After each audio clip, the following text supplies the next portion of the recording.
This is SoulCharge, the podcast for women leaders to take the highest level of ownership of their power to create results now. I'm your host, Stacy B. Let's dive in.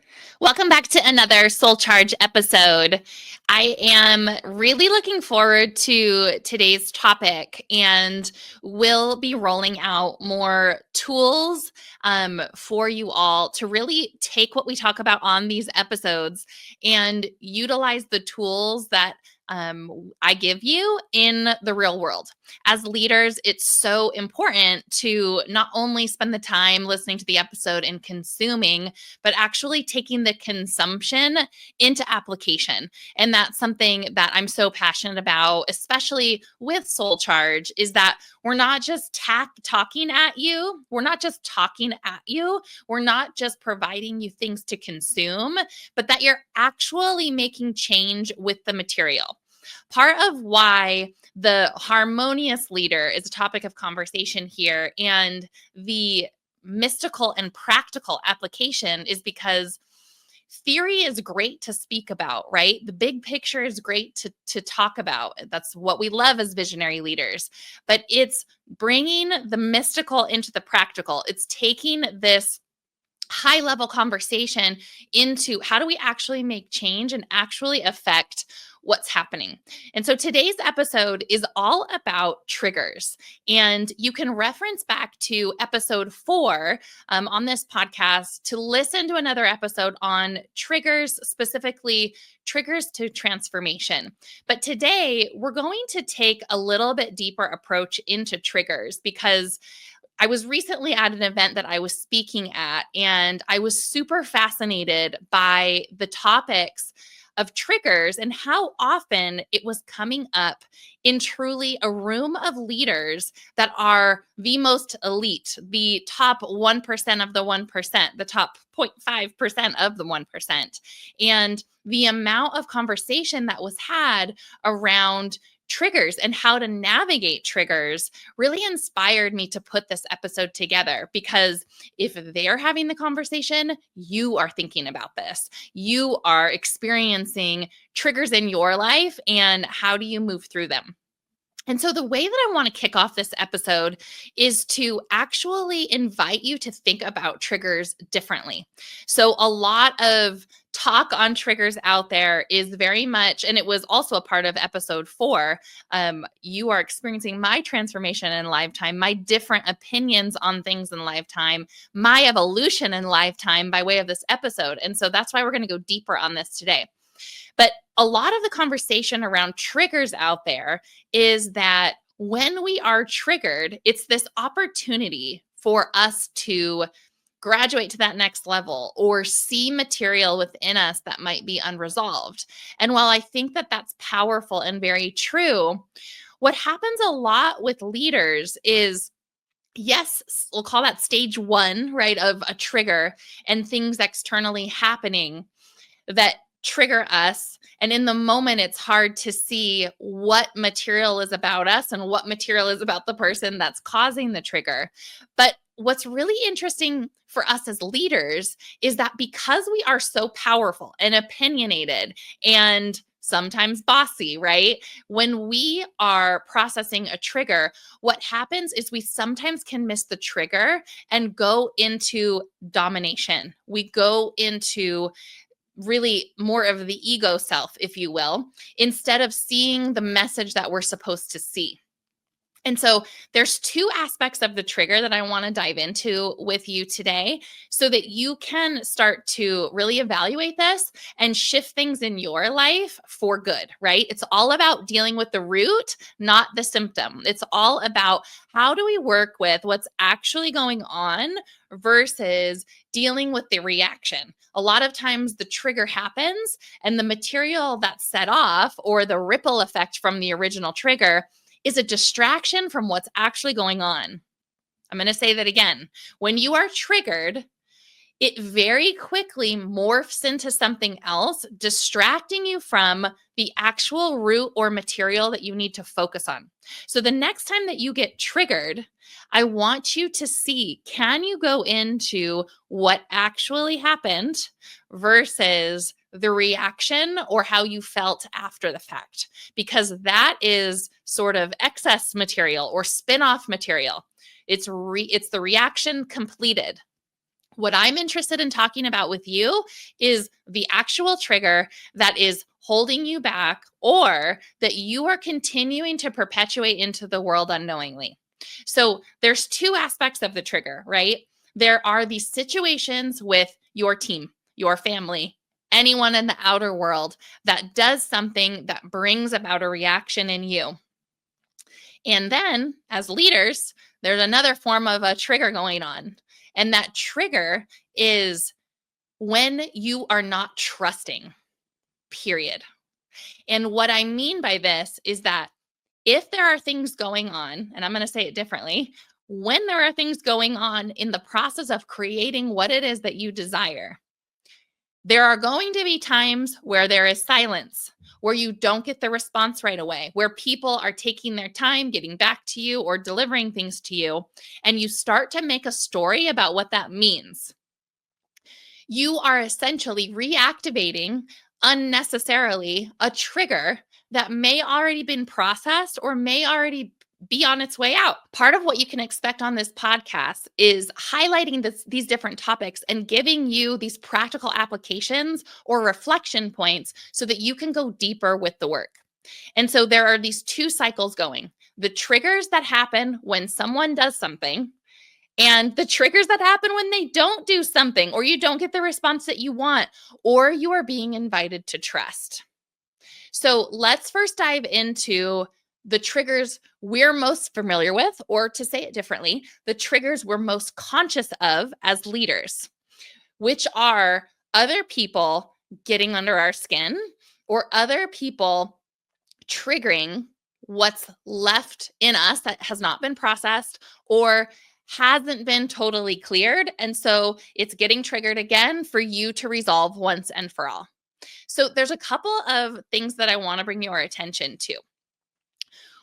When someone is not performing or doing what you want them to do, what can be triggered is this deep, especially as women leaders, what can be triggered is this deep program of rescuing, of saving the day, of being the hero, of going in and on some level being the motherer or nurturer of the situation.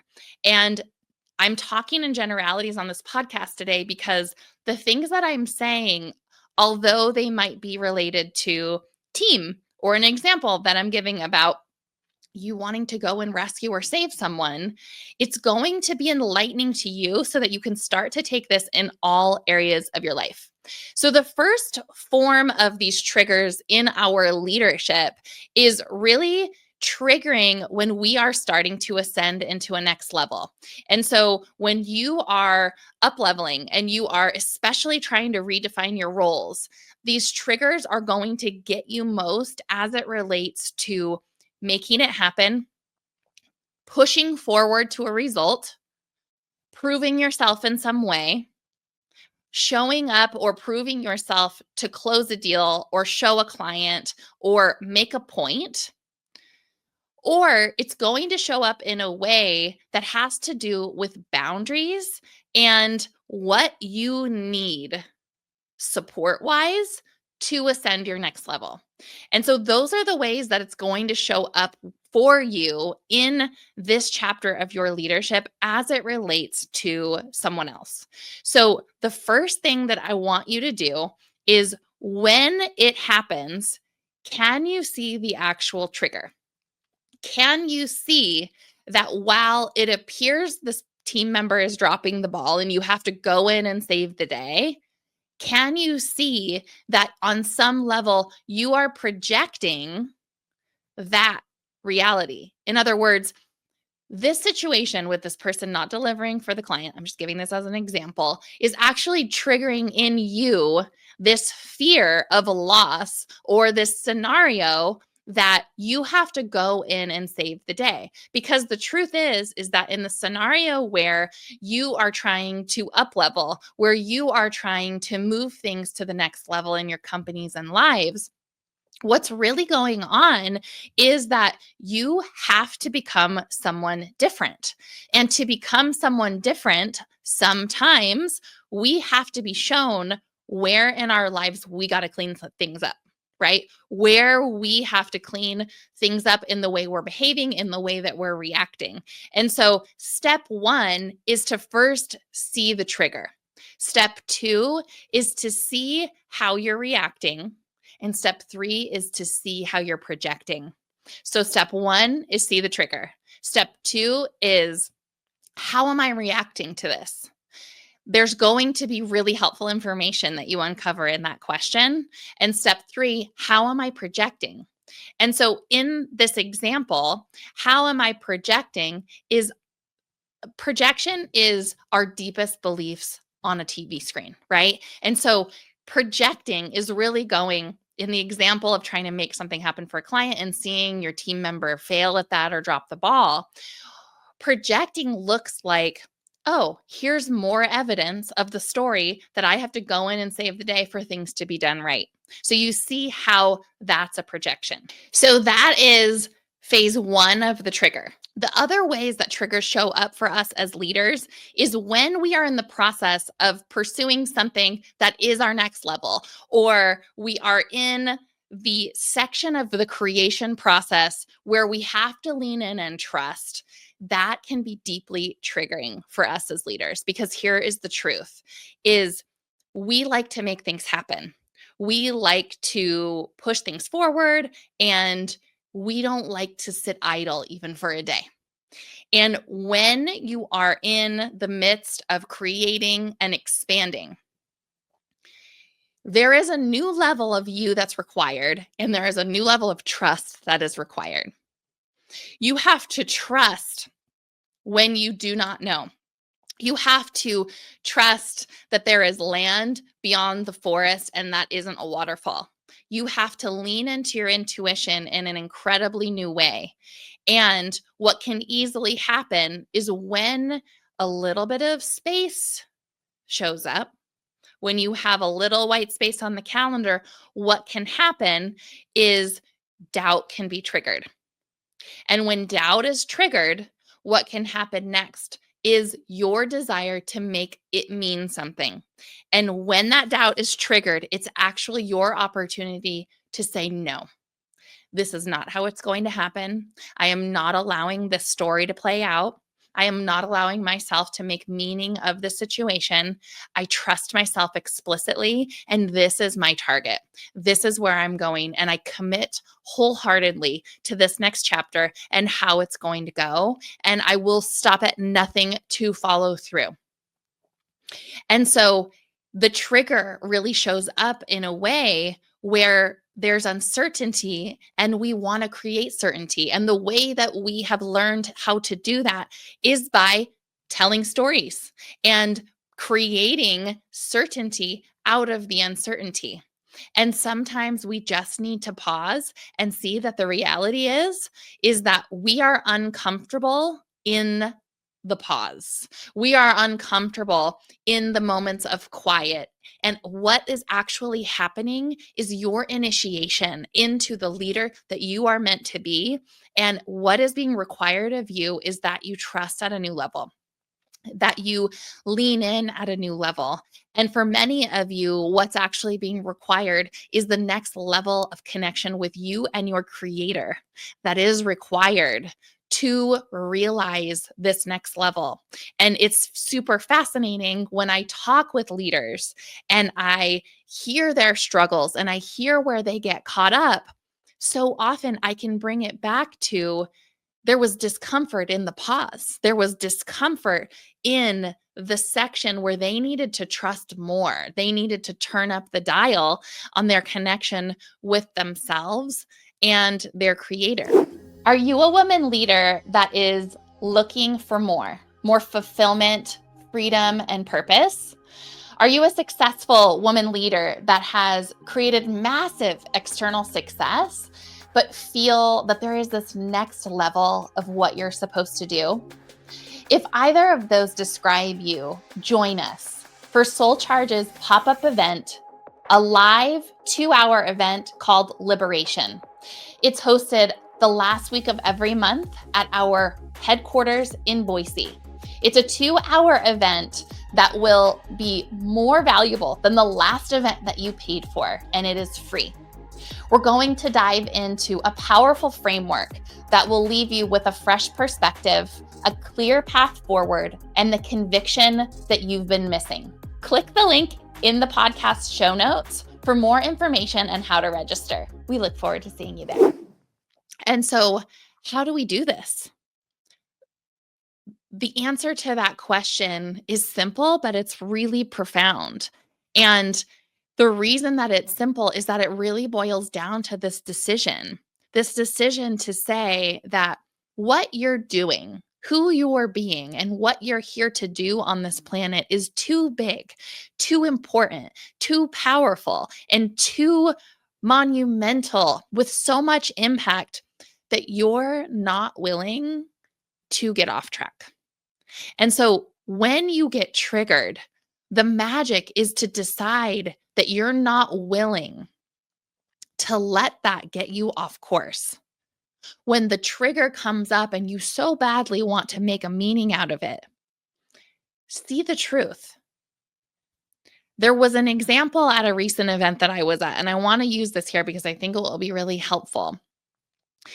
And there was someone that was talking about his son, and he was really into soccer, and his son was actually struggling with some frustration and anger. And he encouraged his son to get that out by way of just pouring that into kicking the ball and scoring and playing with his teammates. But there was an element that he wasn't allowing his son to just experience the anger. In other words, it almost was wrong to not direct that into something. It needed to be made into something else. And so often what I see is like, if we would just let the emotion or the situation be for a second, if we would just slow down for just a second, we could actually just see it for what it is. And that is the power of seeing these triggers and seeing what's happening. Is you are being blessed beyond measure so that you don't take this baggage with you. You are supposed to impact people at such an incredible level that if you take the baggage of these triggers and these traumas with you, if you don't look at them and see them for what they are blocking you from creating all that you're meant to create. And so you see, when someone pisses you off, when someone gets under your skin, it is your opportunity to look deeper and to say, what about this can't come with me? What about this can I look at and see for what it is and stop making it mean something bigger than it is? Because that's where you lose your power, is when you start to tell this story of what the trigger is and what it means, that you get off track. And then all of a sudden, you're way over, on the East Coast when you're trying to be in LA, when you're trying to be in California. And so that's the power of seeing these as they are and recognizing that the trigger is not a negative thing. If you can diffuse your emotion around the triggers and start actually getting a little excited, have a little fun with it, going, oh, cool. This is literally giving me the focus point of what I need to clear next. This is actually giving me the curriculum of what I'm supposed to work on within myself next. Or this is actually giving me the data points of what cannot come with me. And if I choose to take the rocks out of my backpack in regards to these triggers, how much more space and energy and intentionality can I bring to the creation process? So my friends, start looking at these triggers not just as feedback, but on ways that you can get more precise with how you spend your energy, your attention, and really clarifying your impact. This is an optimization game. It is an energy game. And when you combine that with the powerful action you are taking and creating into the world, it is going to be a game changer and change the lives that you want to change. Are you loving SoulCharge? If so, hit the subscribe button, leave a review, and share an episode. We want to bring powerful content to women leaders each week so that women can be unleashed to create the results that they want now. Thanks so much for listening, and we'll see you next week.